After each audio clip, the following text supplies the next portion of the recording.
Assalamualaikum warahmatullahi wabarakatuh.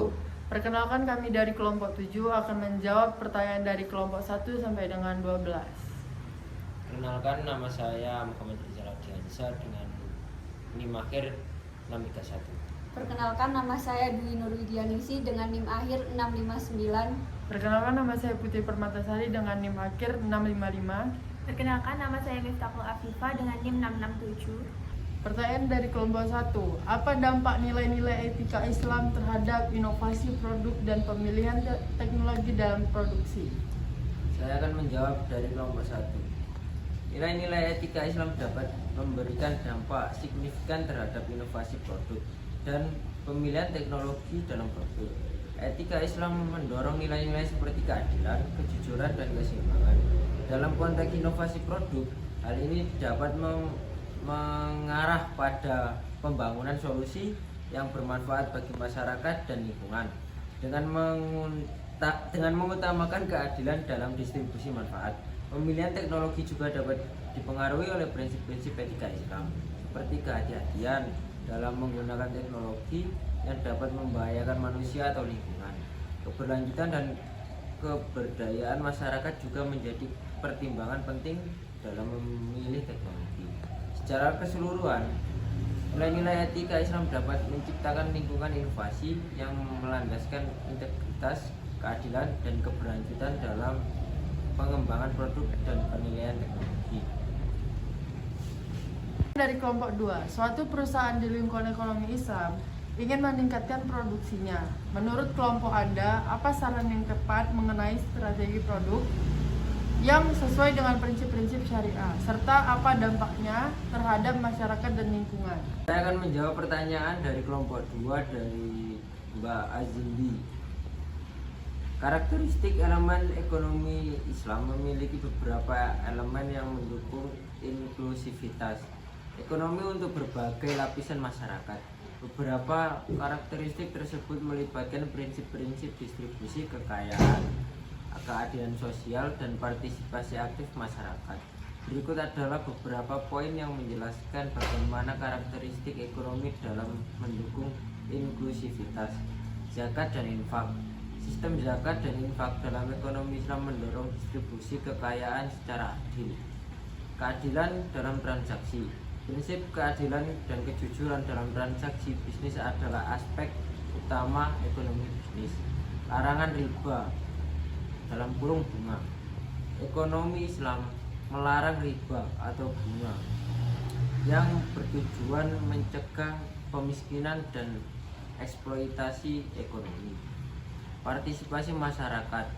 Konsep syuro dalam kurung konsultasi dalam pengambilan keputusan ekonomi mengedepankan partisipasi masyarakat. Usaha dan kewirausahaan. Pemilik ekonomi Islam mendorong kewirausahaan atau usaha yang halal. Melalui kombinasi prinsip-prinsip ini, ekonomi Islam bertujuan untuk menciptakan lingkungan ekonomi yang inklusif, adil, dan berkelanjutan, memungkinkan berbagai lapisan masyarakat untuk berpartisipasi secara adil dan merasakan manfaatnya.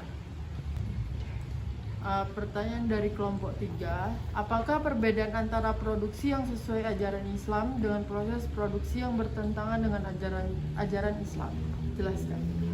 Saya akan menjawab pertanyaan dari kelompok 3 dari Mbak Nazir Isa. Tujuan produksi yang sesuai dengan ajaran Islam adalah untuk memenuhi kebutuhan manusia dan meningkatkan kesejahteraan manusia. Sedangkan tujuan produksi yang bertentangan dengan ajaran Islam adalah untuk mencari keuntungan sebesar-besarnya tanpa memperhatikan kemaslahatan manusia. Produk yang dihasilkan dalam proses produksi yang sesuai dengan ajaran Islam adalah produk yang halal, bermanfaat, dan tidak bertentangan dengan syariat Islam. Sedangkan produk yang dihasilkan dalam proses produksi yang bertentangan dengan ajaran Islam adalah produk yang haram, tidak bermanfaat, dan bertentangan dengan syariat Islam. Cara produksi. Cara produksi yang sesuai dengan ajaran Islam adalah cara produksi yang ramah lingkungan, tidak merusak sumber daya alam, dan tidak menimbulkan dampak negatif bagi masyarakat. Sedangkan cara produksi yang bertentangan dengan ajaran Islam adalah cara produksi yang merusak lingkungan, menghabiskan sumber daya alam, dan menimbulkan dampak negatif bagi masyarakat. Pertanyaan dari kelompok 4 yaitu mengapa dalam prinsip-prinsip produksi dalam ekonomi Islam, etik produksi diserahkan kepada keinginan dan kemampuan manusia, bukan kebutuhan manusia? Baik, saya akan menjawab pertanyaan dari kelompok 4, Sylvia Intan dengan NIM 633. Dalam prinsip-prinsip produksi dalam ekonomi Islam, teknik produksi diserahkan kepada keinginan kemampuan manusia karena beberapa alasan, yaitu yang pertama ada kebebasan individu. Dalam Islam, individu memiliki kebebasan untuk memilih dan menentukan jalan hidupnya. Ada prinsip masalah. Prinsip masalah dalam Islam menekankan bahwa segala sesuatu yang dilakukan haruslah mendatangkan manfaat dan menghindari mafsadah. Yang ketiga, kemampuan manusia. Kemampuan manusia dalam hal ilmu pengetahuan dalam teknologi harus berkembang. Dari kelompok 5, bagaimana kriteria keberlanjutan atau sustainability dapat diterapkan dalam analisis produk Islam? Oke, saya akan menjawab pertanyaan dari Mbak Naila dengan NIM 642. Jawaban saya, kriteria keberlanjutan sustainability dapat diterapkan dalam analisis produk Islam dengan mempertimbangkan aspek-aspek berikut. Yang pertama itu ada aspek lingkungan. Produk yang berkelanjutan haruslah ramah lingkungan, tidak menimbulkan polusi dan pencemaran, dan tidak merusak sumber daya alam. Yang kedua ada aspek sosial. Produk yang berkelanjutan haruslah bermanfaat bagi masyarakat, tidak menimbulkan dampak negatif bagi masyarakat, dan menciptakan lapangan kerja yang luas. Yang terakhir ada aspek ekonomi. Produk yang berkelanjutan haruslah terjangkau oleh masyarakat, tidak menimbulkan kerugian bagi produsen, dan memberikan manfaat ekonomi bagi masyarakat. Dari kelompok 6, bagaimana teknologi dan inovasi diintegrasikan dalam proses produksi dengan mempertimbangkan nilai-nilai ekonomi Islam? Baik, saya akan menjawab dari kelompok 6 dengan Mbak Lina dengan NIM 676. Jawaban saya adalah teknologi dan inovasi dapat diintegrasikan dalam proses produksi dengan mempertimbangkan nilai-nilai ekonomi Islam dengan cara berikut. Yang pertama itu menerapkan teknologi yang ramah lingkungan. Yang kedua, menciptakan lapangan kerja yang luas. Yang ketiga, meningkatkan produktivitas. Yang terakhir adalah meningkatkan kualitas produk. Terima kasih. Pertanyaan dari kelompok 8, bagaimana teori produksi dalam ekonomi Islam dapat mengatasi tantangan kontemporer seperti globalisasi dan perubahan teknologi sambil memastikan keadilan distribusi dan keberlanjutan ekonomi? Saya di sini akan menjawab pertanyaan dari kelompok 8, kelompok Wahyu Nugroho. Jawabannya, teori produksi dalam ekonomi Islam menekankan pada prinsip keadilan, distribusi yang adil, dan keberlanjutan ekonomi untuk mengatasi tantangan kontemporer seperti globalisasi dan perubahan teknologi. Teori ini mungkin mempromosikan sistem perdagangan yang adil, investasi dalam teknologi yang mendukung kesejahteraan umum, dan distribusi pendapatan yang merata. Pertanyaan dari kelompok 9, bagaimana teori dan analisis produk Islam dapat membantu dalam mengembangkan produk-produk yang sesuai dengan prinsip-prinsip Islam?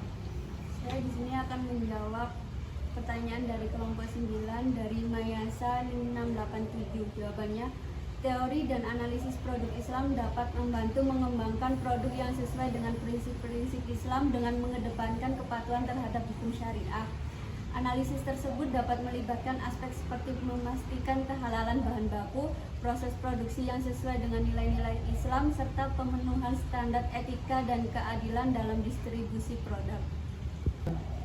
Pertanyaan dari kelompok 10, apa perbedaan isokos dan isotan, dan apa persamaan dan perbedaan isokuan dan kurva invert? Saya akan menjawab pertanyaan dari kelompok 10 dari Seva NIM 653. Jawabannya, perbedaannya adalah jika isokos merupakan kurva yang menunjukkan berbagai kombinasi antara dua input berbeda yang dapat dibeli oleh produsen pada tingkat biaya yang sama. Sementara isokuan adalah kurva yang menunjukkan kombinasi input yang dipakai dalam proses produksi yang menghasilkan output tertentu dalam jumlah yang sama. Jadi isokos dan isokuan adalah dua kurva yang menggambarkan pilihan perusahaan dalam memproduksi output tertentu. Isokos adalah kurva yang menggambarkan kombinasi faktor produksi yang dapat dibeli oleh perusahaan dengan biaya yang sama. Kurva isokos memiliki kemiringan negatif karena untuk membeli lebih banyak faktor produksi tertentu, perusahaan harus mengurangi pembelian faktor produksi lainnya. Isokuan adalah kurva yang menggambarkan kombinasi faktor produksi yang menghasilkan output yang sama. Kurva isokuan memiliki bentuk cembung ke arah titik origin karena untuk menghasilkan output yang lebih tinggi, perusahaan harus menggunakan faktor produksi dalam proporsi yang lebih besar. Persamaan antara isokuan dengan kurva indifferent adalah kurva menurun dari kiri ke atas ke kanan bawah. Kedua kurva memiliki bentuk cembung ke arah titik origin, tidak saling berpotongan. Kedua kurva menggambarkan pilihan konsumen. Isokuan dan kurva indifferent memiliki beberapa perbedaan. Isokuan menggambarkan pilihan perusahaan dalam memproduksi output tertentu, sedangkan kurva indifferent menggambarkan pilihan konsumen dalam mengonsumsi barang dan jasa tertentu. Isokuan menunjukkan kombinasi faktor produksi yang menghasilkan output yang sama, sedangkan kurva indifferent menunjukkan kombinasi barang dan jasa yang memberikan kepuasan yang sama. Perbedaan antara isokuan dengan indifferent ialah nilai isokuan dapat diperhitungkan sementara indifferent nilainya tidak dapat diperhitungkan secara pasti.